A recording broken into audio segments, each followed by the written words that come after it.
पूरे मोहल्ले में दौड़ा दौड़ा कर मारेंगे, कहाँ मुंह छुपाओगे। पूरे मोहल्ले में दौड़ा दौड़ा कर मारेंगे, कहाँ मुंह छुपाओगे।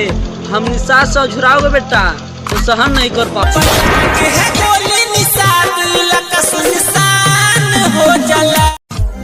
तू सोच ना सकलिस जहाँ के हम रंगदार हैं कि तू सोच ना सकलिस जहाँ के हम रंगदार हैं।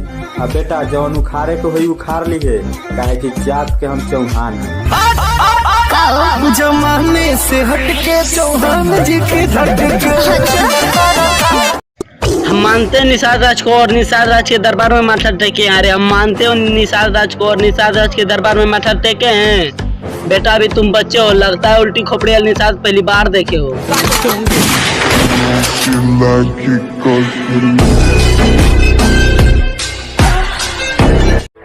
जिनकी कैरेक्टर में दाग होता है उन्हीं के ऊपर सवाल होता है कि जिनकी कैरेक्टर में दाग होता है उन्हीं के ऊपर सवाल होता है।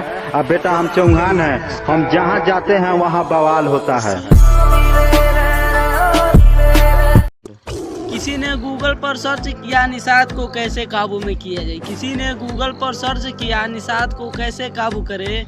तो बेटा ये लो सुन लो गूगल का जवाब। बेटा औकात में रहकर सर्च कर, जान गवा बैठेगा निषाद को काबू कैसे करे, सर्च मत कर। लभर हमार हो जलबंसी घराना के।